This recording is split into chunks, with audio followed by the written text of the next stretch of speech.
morning, YouTube. Today's video, I'm going to be, as usual, working on my old flatbed here. So, as you can probably tell by the title, I am putting a gooseneck plate inside the truck now.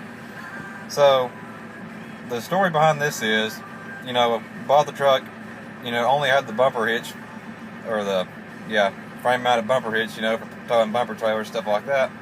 And as you probably can tell, or probably know, on our farm, we quite often pull goosenecks, flatbed, cattle trailers, all that good stuff.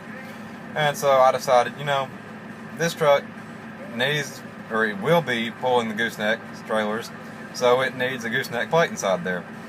So that way I'm not always putting the strain on my old 150, So, back in the fall, one of my friends called me one day and said, "Hey, I've got this old gooseneck plate that come out of my truck, and I'm about to take it to the scrapyard because I don't need it no more, but do you want it?" And I said, "Yeah, I'll take it." So he brought it over, and so I've had it basically sitting out there at the shop for probably several months now. And so I decided, you know what, since I'm on spring break this week, my plan is going to be put that plate inside old Blue here, so that way I can finally use it to tow the goosenecks with. So that's about all I can really tell you. I'm not going to try to ramble too much because I don't know how long this video is going to be. So I'm going to try to film the whole entire install for you guys. So that's all I can tell you. So here we go with getting the gooseneck plate installed.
You got the extractor?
Okay, so now I'm going to give an update on where this gooseneck plate installs at.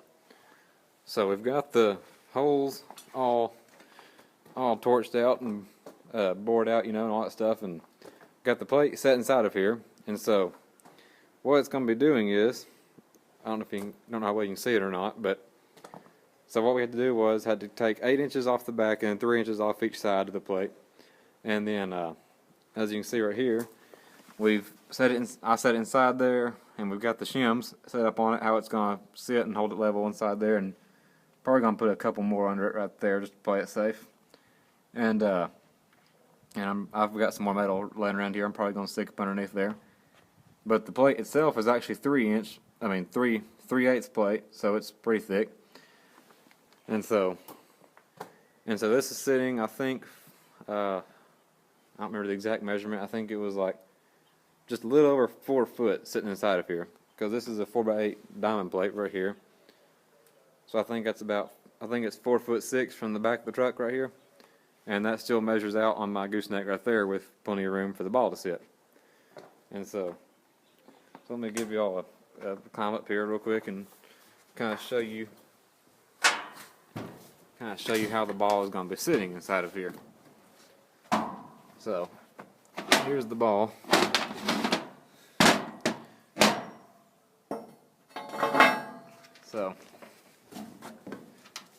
So that's kind of how it's going to be sitting inside of here, if you look at it. So it's going to be just a couple inches under the top of the cross member right there, but that's no big deal. And see, it's going to be just right in front of it, so that's no big deal. That's workable. And so I've also got these. I went and bought 2 of these 15,000-pound weldable D-rings, so I can have something to hook safety chains to. So these are probably going to go maybe put them on something like that, you know. I've got 2 of them. I'm going to weld them on both sides right there. So this is basically how the setup's going to be. And then we're going to cut a door in the aluminum right there. And so that's basically all I can say. So the plate is in. It's been shortened width-wise by 8 inches. Took 3 inches off each side so it'll fit. And then, of course, I took the torch, as y'all can tell, and I retorched the new holes through it right there. And so now we're going to mark them off, and probably tomorrow, going to drill the holes to the truck frame, bolt it in there using grade 8 bolts, washers, lock washers, whole 9 yards. You know, we're going to double nut it on the back side, so it's going to be in there and it's not going to go nowhere. And so that's where we're sitting at. And so stay tuned for tomorrow until hopefully this project will be completed.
Okay, so it is now about the end of day 2 of trying to install my gooseneck plate.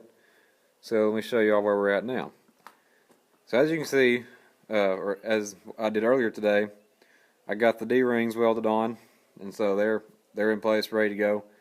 I had to weld them on, on the truck because that clearance right there by the bed was not quite high enough to fit the tops of the rings through the gap through that gap right there that we've been sliding the plate in and out of.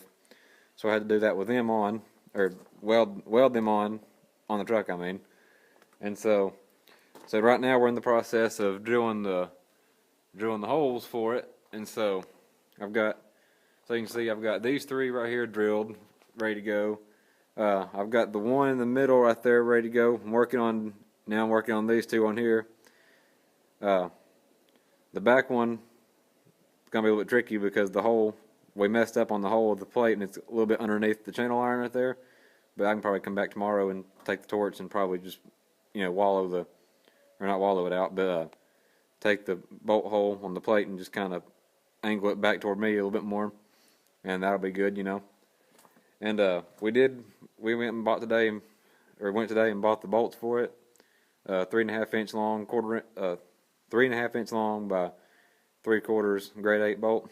So what we're gonna do is we're gonna put them on, or use them to bolt it down, and then we're gonna double nut the back side, and then put washers around the tops and bottoms, and then lock washers and all that good stuff. So it's gonna be held in there pretty tight and not go anywhere. So yeah, that's what we're working with now. And so let me show you this other side over here.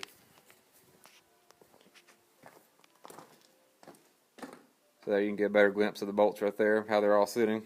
And so I got the big Milwaukee drill and that 3/4 drill bit trying to drill them out. And I mean, the frame iron on the truck right here is like probably 5/16 at a minimum thickness, I believe.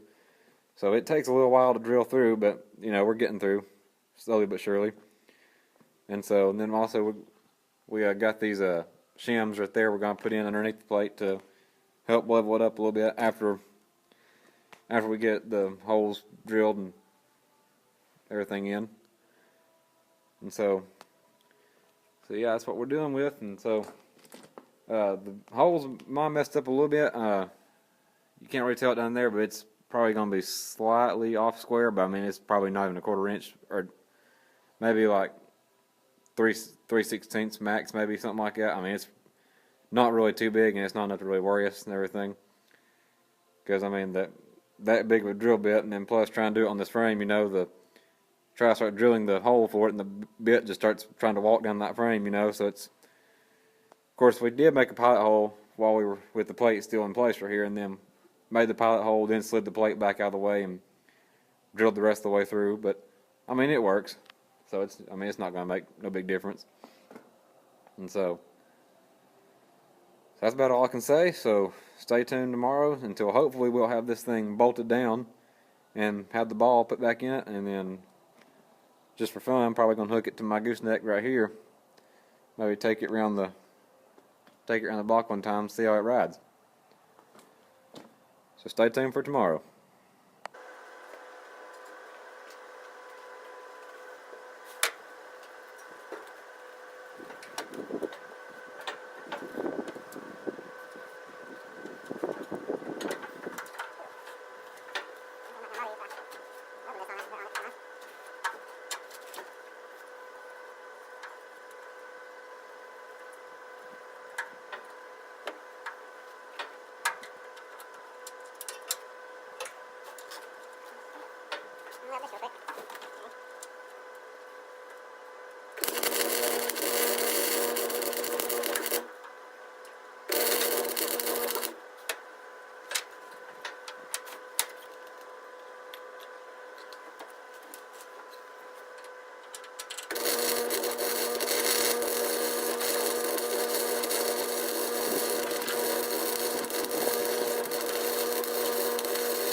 Okay guys, so I'm going to show y'all now the finished product of when I was putting the plate in, because I ran out of time to video the last few parts of it.